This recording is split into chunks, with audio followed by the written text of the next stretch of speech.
ティッシュボックス行った時に8トラックの MTR かなりヴィンテージのゴージャスなのがあって、その時にお話しした時にカセットテープの魅力に引き込まれてるっていう、そういう話をしてたんで、ズバリカセットテープでリリースする魅力って何でしょう？そうですね。なんかレーベル、実はカセットレーベルではなくてではないんですけど、始まりは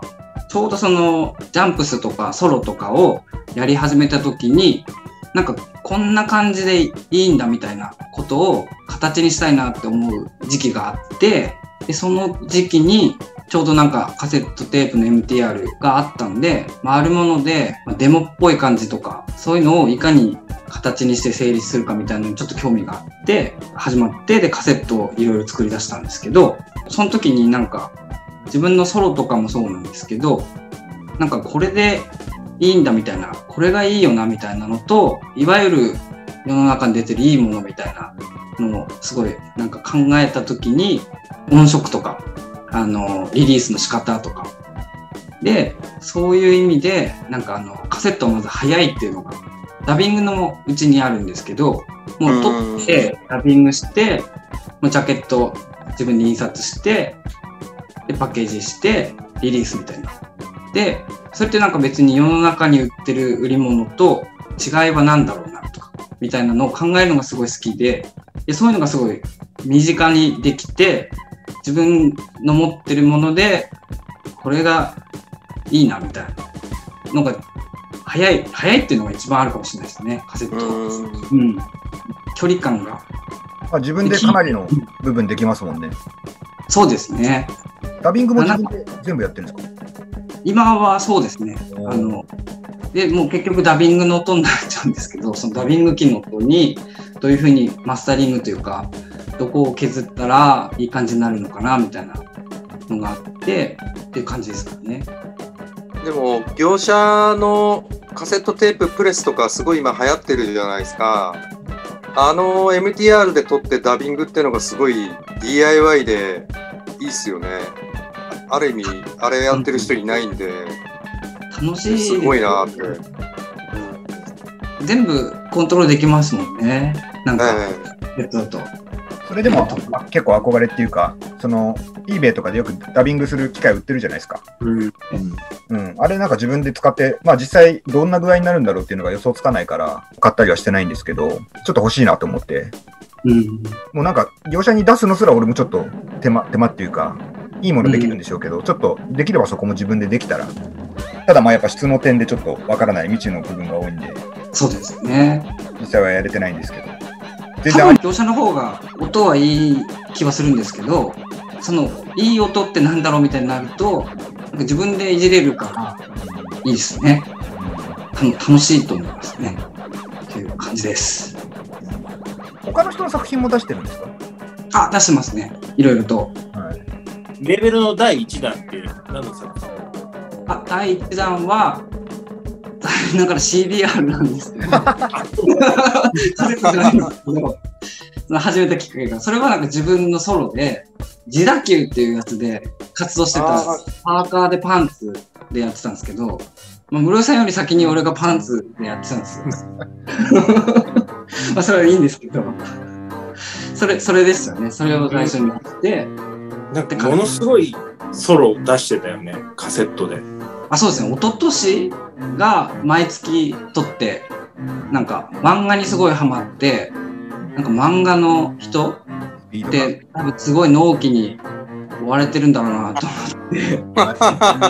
結構思いますよね。週刊誌とか月刊誌の人ってもすごいなって。すごいなと思って感動しちゃって、俺も毎月週刊はちょっと難しそうだから月刊でなんか漫画、その月見た漫画に影響された曲みたいなのをでやっぱそれもなんかダビングも自分でできると早いんですよね。すごい鮮度みたいな、なんか即興好きなのもあるかもしれないですけど、聞く良さもあるんですけど、なんかもう一回聞いてもいいやみたいなぐらい、なんか賞味期限じゃないけど音源もそういうところあるかなっていうのが。何タイトルぐらい出してます？タイトル数が多分50おー、すごい。ぐらいなんですけど、タイトル名だけ決まって出してるやつとかあるんで、なんか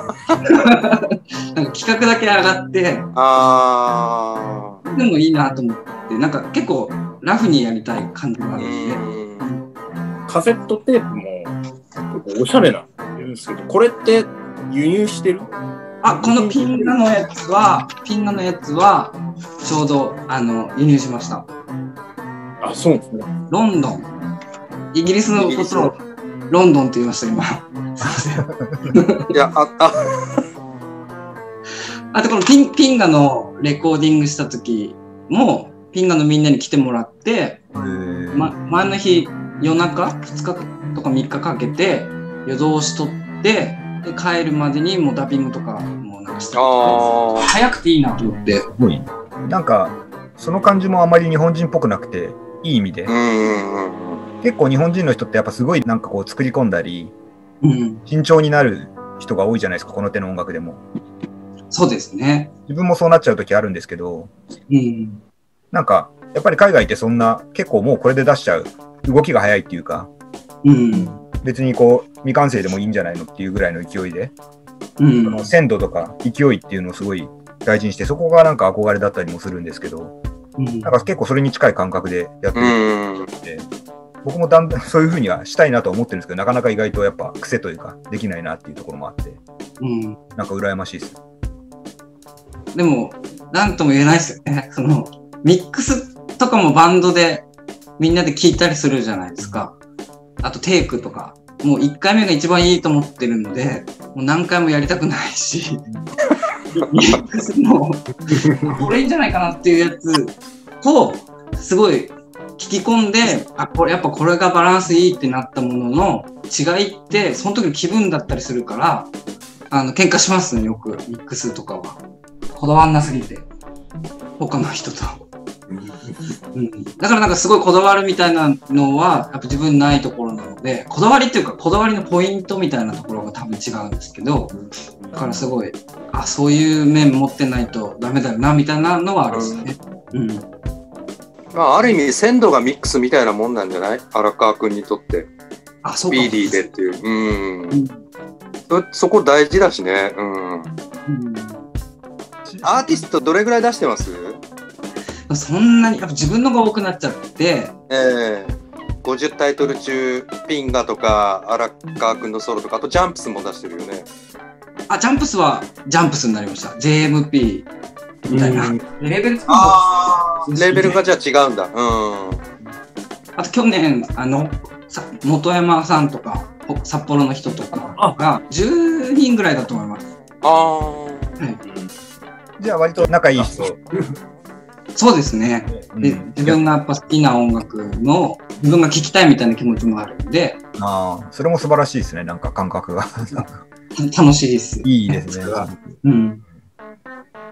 あ本当好きな作品多くて、命とかね。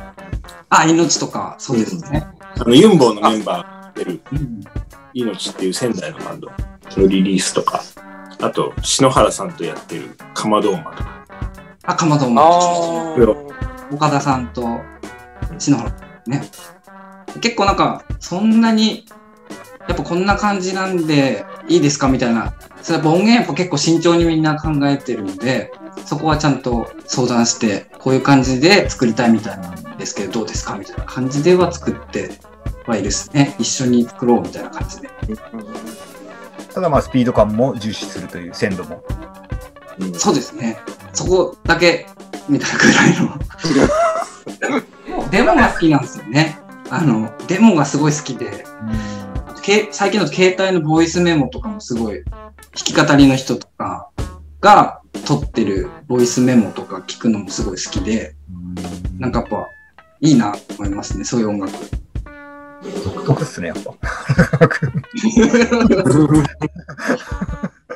プレスできるんだったらアナログで出せたらいいですよね。LP とかラフにできたらすごいな。仮に自分でできたとしてもカセットやりそうですね、荒川君は。そうですかね。そうでもない。カッティングあってバッと12インチとか作れたら結構魅力的ですよね。レコードは。カッティングマシン欲しい、やっぱり。すごい安くて、メンテナンスも、カセットのヘッドクリーニングぐらいの感じでやれるんだったら欲しいですね。でもカセットはカセットでやっぱ音色がレコードとは違うから、どっちもやりたいってなるかもしれないですね。これだったらレコードで、これだったらカセットでみたいな気持ちではあります。はい。